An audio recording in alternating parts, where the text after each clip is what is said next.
Things like this usually don't happen in a community like ours. It's very tragic.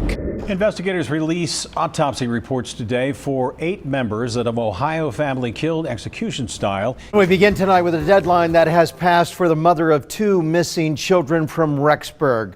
Hey everyone, welcome to my channel. My name is Amanda, and in this channel we talk about all things true crime related. So in today's episode, we are going to be talking about the disappearance of Nikki Cheng Saelee-McCain. I had actually finished researching this case, wrote out the whole episode, and then I went to do one last check before I recorded, and I saw that just hours before that, news broke that Tyler McCain had been arrested. I was honestly shocked to see this happen now. I mean, it's been, I think, 15 months since she disappeared, but I can't lie, I'm loving it. I'm fucking loving it. I try not to swear so early on in the episode, but I'm about it. Because while I was researching this case and I was really digging into the details, I kept asking myself, why hasn't there been an arrest? And I would guess one reason, at least the biggest reason, was the fact that to this day, Nikki still has not been located. But with that, I feel like there has been plenty of times that Tyler has shown us that he is a real piece of shit. At least in my opinion. But we do have to remember that he is innocent until proven guilty. Now, the arrest did happen last week. It's been a busy week for me. My son came back from his dad's. He's been there all summer. And then my other son had surgery for his deviated septum. Crazy busy summer, but I'm recording this now. I did already record it once too. I was feeling terrible. I was getting sick. I think I got something when my son was having surgery, but I'm feeling a lot better now. So let's jump into it. I think to really get the full picture of this case, we need to start at the beginning. Before we dive in, please make sure to like this video and subscribe to the channel. They're both free ways that really help me out. Again, this is just one part. We are just talking about leading up to their arrest. We still have the long road to justice through the court system to go.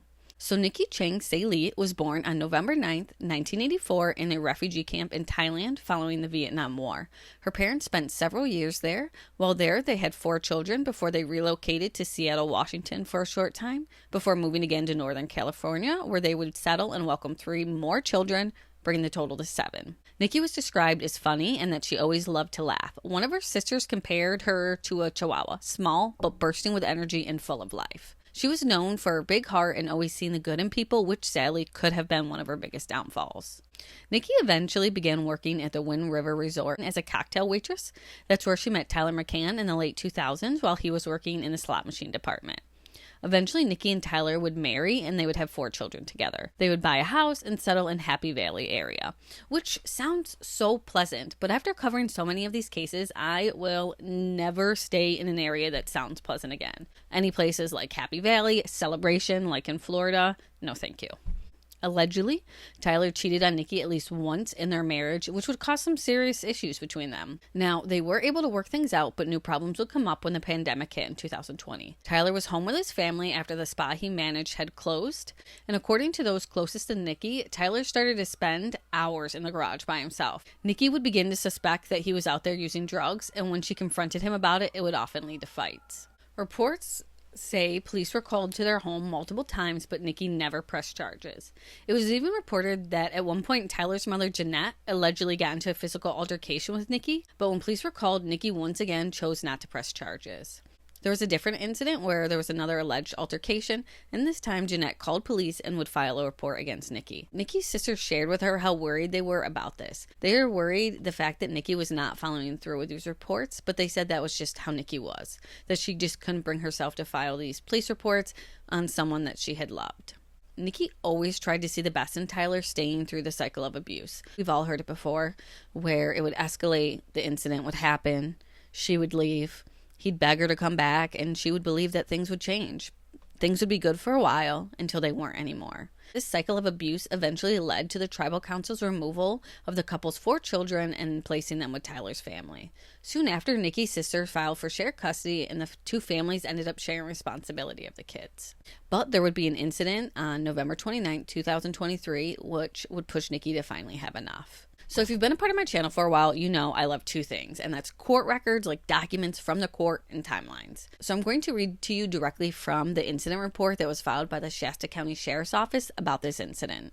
On Friday, December 1st, 2023, at 23:12 hours, I responded to Mercy Hospital in Redding, California to make contact with a female who shall be referred to in this report as confidential victim. The purpose of this contact was for a reported domestic violence incident involving herself and her husband of 13 years, Tyler McCain.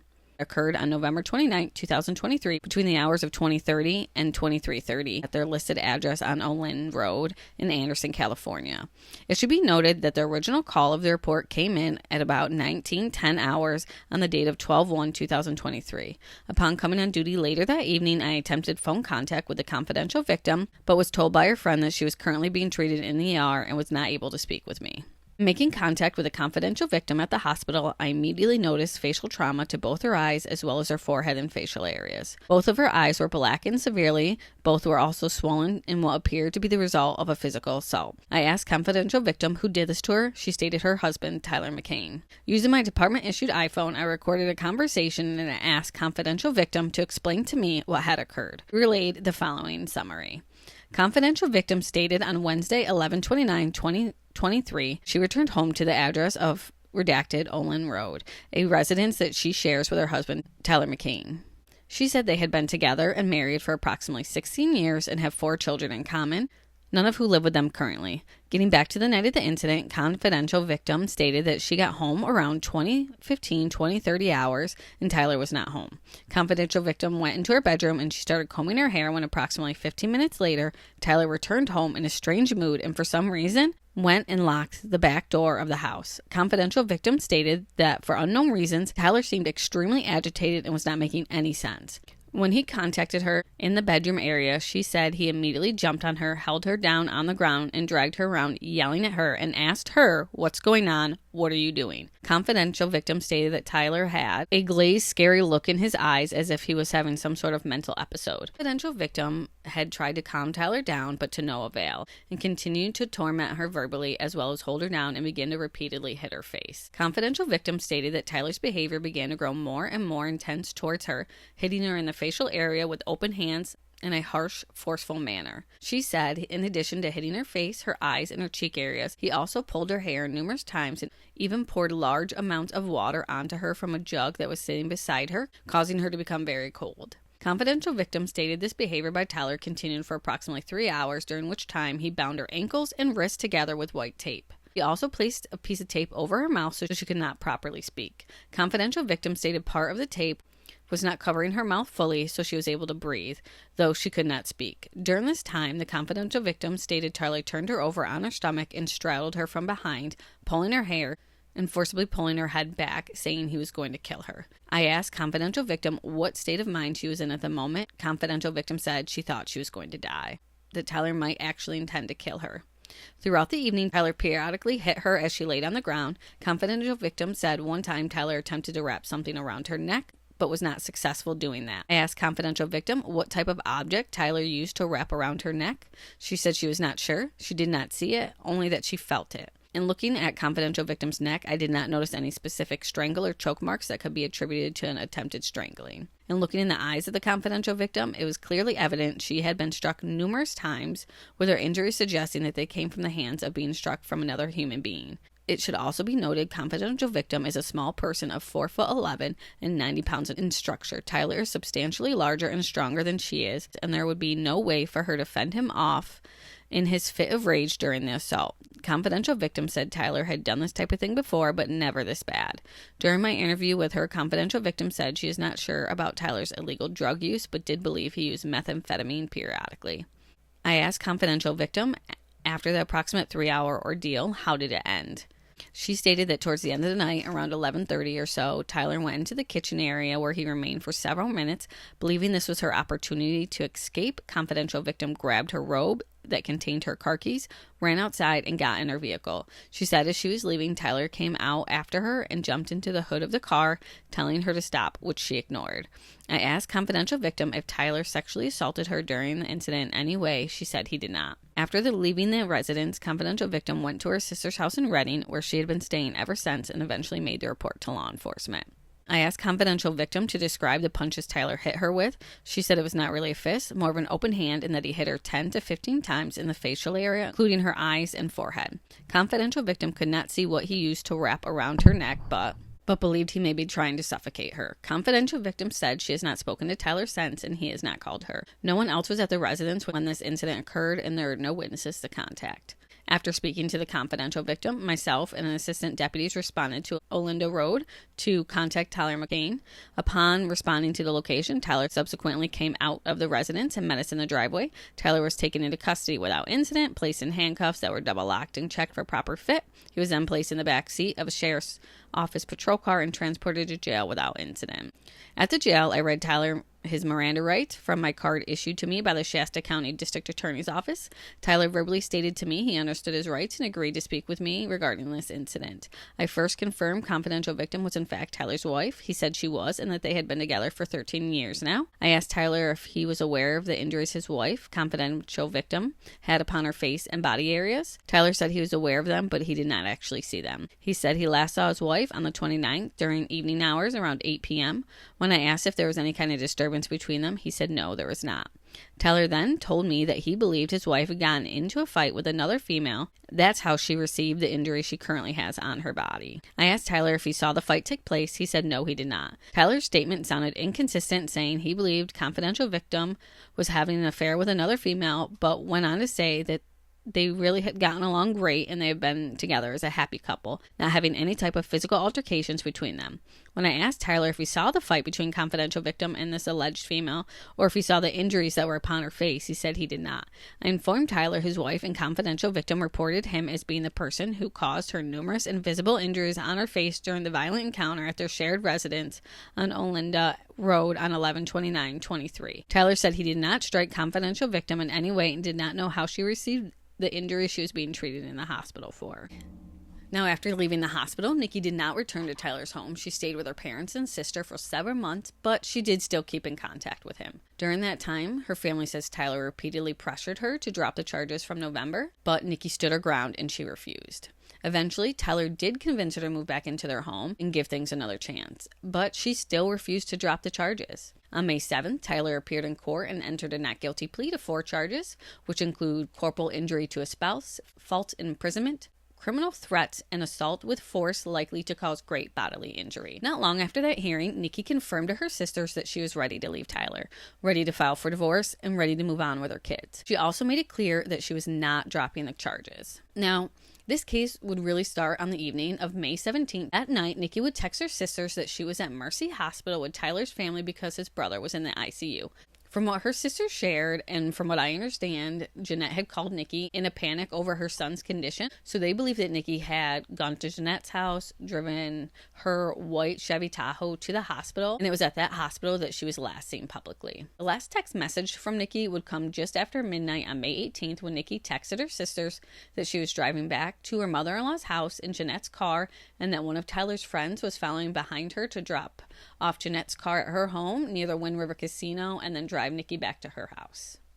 At a press conference following Tyler's arrest, we would learn that Nikki's cell phone connected to their home Wi-Fi around 3 a.m. and that an eyewitness confirmed seeing both Nikki and Tyler at the home in the early morning hours of May 18th. However, a few hours later, Nikki's sister texted her asking how Tyler's brother was doing, but she didn't get a response. At first, this did not seem unusual. According to Nikki's family, it wasn't really unusual for them to go a few days without texting. Life gets busy. We all know how that is. Nikki didn't reply to another text message where her sister was asking about her daughter's sports jersey. She said that again, Nikki not responding right away wasn't really a red flag at the time.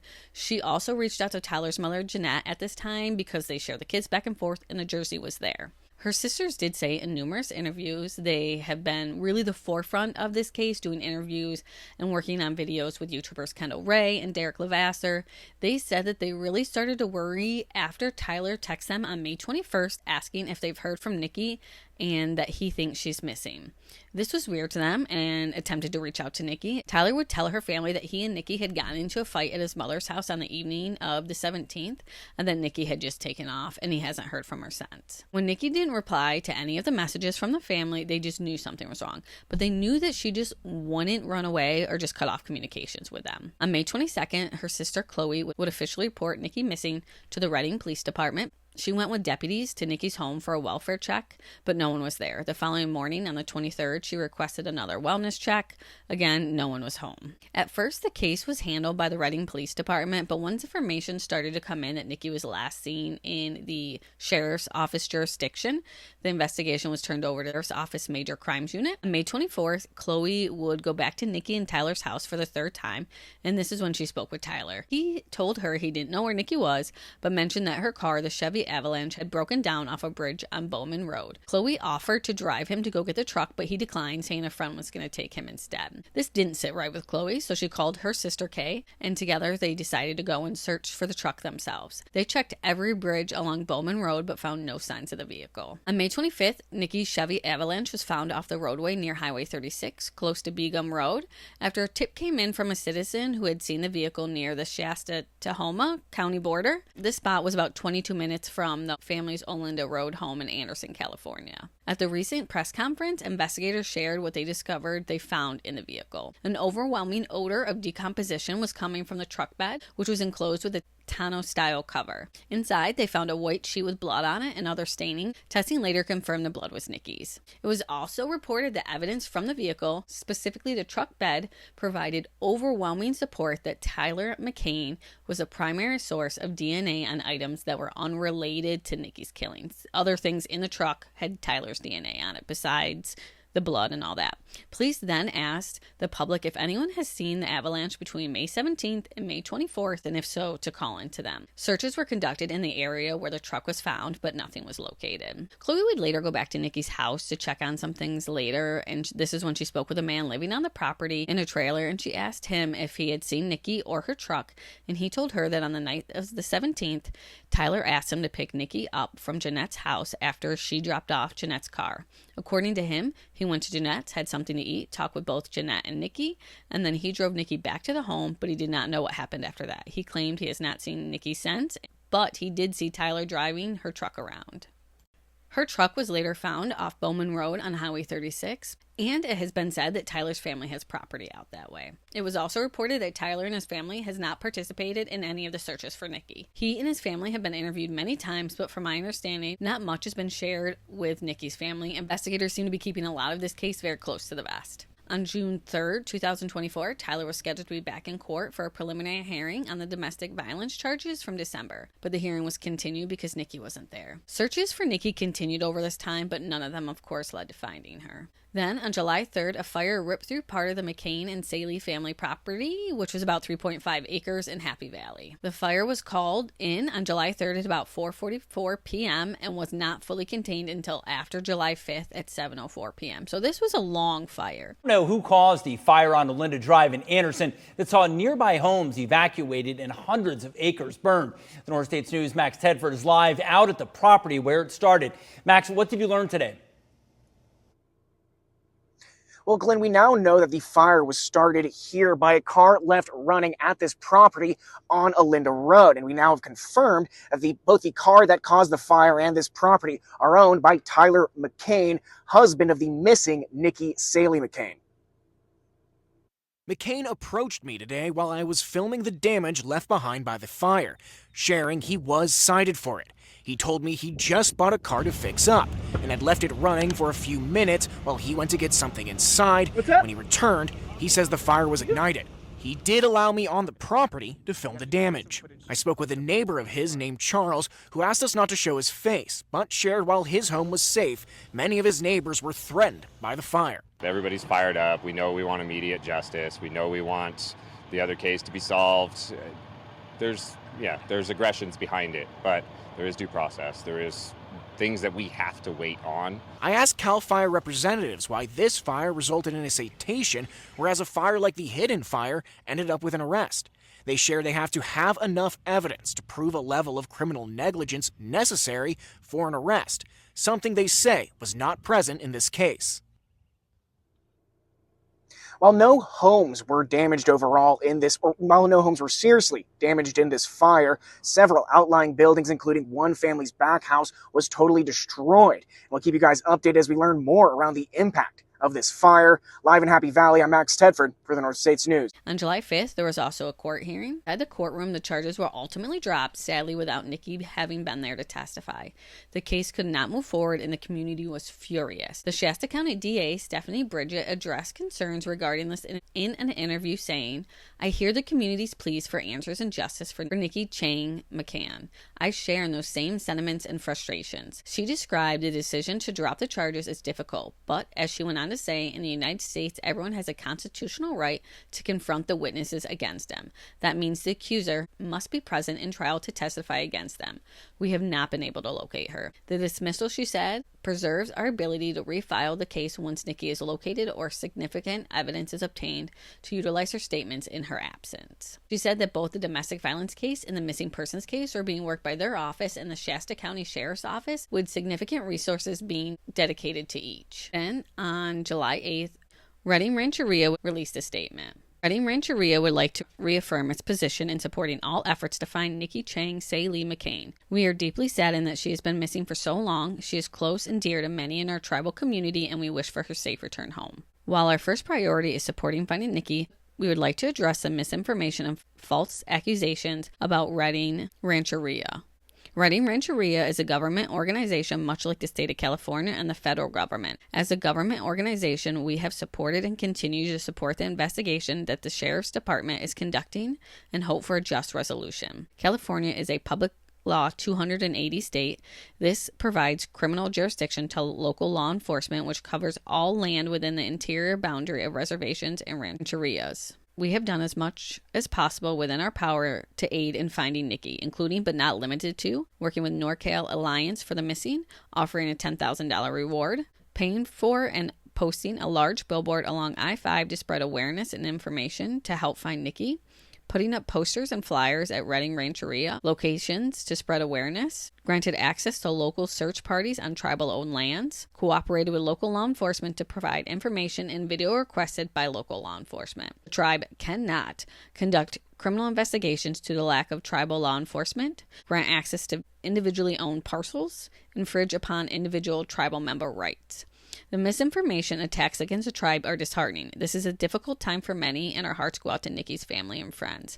We urge the community to come together, work with us and others in the community to do whatever we can to find Nikki.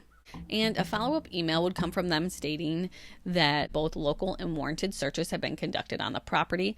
However, they said they weren't sure where Nikki was last seen, and they are unaware of any evidence suggesting she was last seen on the reservation. This did not stop Nikki's sisters. They acknowledged that investigators were working behind the scenes, but without any real updates. They're frustrated, and they strongly suspected that Tyler had something to do with their sister missing. Tyler's on the streets! No justice! Tyler, where's Nikki? Where's Nikki? Tyler, where's my sister? Where's my sister? Where's my sister? Where's my sister? If Tyler's on the streets, no justice, no peace. If Tyler's on the streets, no justice, no peace. If Tyler's on the streets, no justice, no peace. If Tyler's on the streets, where's my sister, Tyler? First at 4, the family of a missing Redding woman, Nikki Saelee-McCain, made their presence known this morning as her husband, Tyler, appeared in court for a traffic violation and charges of violating a court order. McCain was arrested July 31st for driving on a suspended license in a vehicle without a license plate. Now, during that traffic stop, deputies say he was also found in violation of a court order that said he could not possess firearms or live munition. Now, after searching his vehicles, deputies say they found live ammo. Outside the courthouse with Nikki's supporters, her family said it just wants her home and for justice to be served for what happened. I appreciate everybody that has put 1, 2, and 3 into this. Justice for Nikki is what we're looking for, and that's what we shall receive. Then in March of 2025, a press conference was held where both Tyler and Nikki's family gathered. This was the first time Tyler spoke publicly about Nikki's disappearance. Hello, I'm Tyler McCain. I'm the husband of Nikki McCain. First of all, I would like to thank the Sheriff's Office, FBI, for getting involved. Any efforts that might help bring my wife home, safely,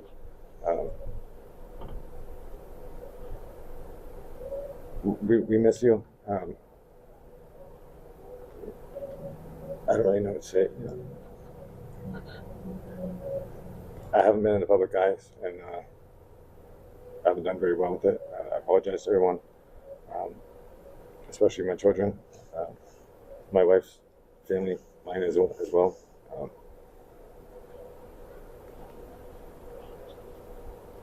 I'm just here in support, so anything that I can do, I want to do that. Hello, my name is Kay Ford. And I'm Chloe Saelee. We just want to start off by saying thank you for being here today to hear about our missing sister, Nikki Cheng Saelee-McCain, who has been missing for 296 days. We have spent each of those days in agony, longing for her safe return to her family and her children. She vanished on May 18th, 2024, and we urgently need your help to find her. Around this time, investigators announced that the case was being upgraded to a homicide investigation. They said this decision was based upon evidence they had gathered, along with the fact that no one has heard from Nikki since the night she disappeared. Detectives also shared that they had identified a person of interest in her homicide, but they did not share who that was. But just 4 days later, local and federal agents executed a search warrant on Tyler's property.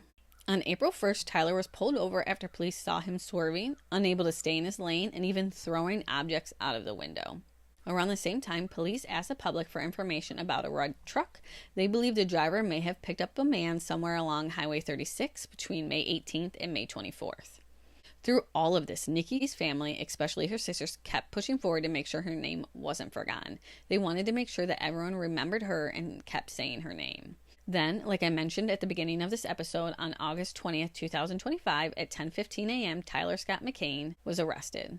Following his arrest, law enforcement searched in and around his property. At one point, they even brought in what looked like a concrete saw and other heavy tools or equipment that could be used for cutting through flooring. That evening, a press conference was held where we learned several key details, like I've shared already, the fact that Nikki's phone had connected to the Wi-Fi around 3 a.m., an eyewitness placing Nikki and Tyler at the house in the early morning hours, and we also learned that Tyler allegedly told someone that he killed Nikki during a domestic violence incident. The district attorney said that they believe Tyler took Nikki's life in order to stop her from testifying against him for the 2023 incident. That allegation added an enhancement charge, turning what would have been a sentence of 25 years to life into a life without the possibility of parole. It also made him automatically ineligible for bond. They also announced that the charges previously dropped against Tyler from the December 2023 incident were now being refiled. The district attorney explained that this is Shasta County's first no-body case, but they believe the facts were strong enough to prove that Nikki is no longer alive and that her husband is responsible. Now, just to go over the facts that they outlined, I want to quickly run through what they presented in their press conference about the case. That Nikki was last seen publicly at Mercy Medical Center in Redding on Friday, May 18, 2024. Their investigation revealed that Nikki was known to be last at her home on Olinda Drive. Nikki's phone last connected to the home's Wi-Fi at 3 a.m. on Saturday, May 18, 2024.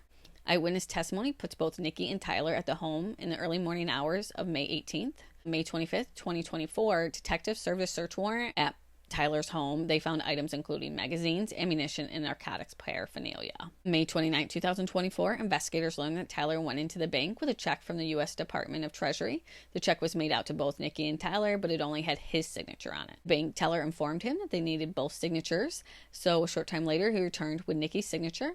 Further comparison showed that they believed Tyler had forged her signature. And on April 1st, 2025, Tyler was pulled over near Highway 299 and Dusty Oaks Trail after he was seen swerving and throwing objects out of his vehicle. During the stop, detectives found his wallet, which was in his back pocket. Inside was Nikki's driver's license, and it was partially burned. A records check also confirmed that Tyler had a suspended license and multiple prior convictions for driving on a suspended license. On Friday, August 22nd, Tyler was in court where he pled not guilty to the charges. He's being held without bond, and a preliminary hearing is set for September 3rd and expected to last 3 to 5 days. From my understanding, no time waiver was signed by Tyler, which is exactly how the local news reported it, so I took that as he has not waived his right to a speedy trial. Of course, this could change by the September 3rd hearing, which might cause that hearing to be rescheduled so attorneys can prepare, or he may try to push forward hoping that that would somehow work in his favor. But remember, I'm not a lawyer, so I could totally be off on what I'm saying. There's still a $30,000 reward for information leading to Nikki's location. Her family desperately wants to bring her home, and they're asking for anyone with information to call 530-245-6135. For now, that's really where this case stands. As always, if I miss something you think is important, please feel free to reach out to me. You'll find ways to do that in the description box, but please make sure to like this video and subscribe to the channel. I'll continue to keep you guys updated on Nikki's case as well as any of the other ones I'm covering. But until next time, stay safe out there. Bye.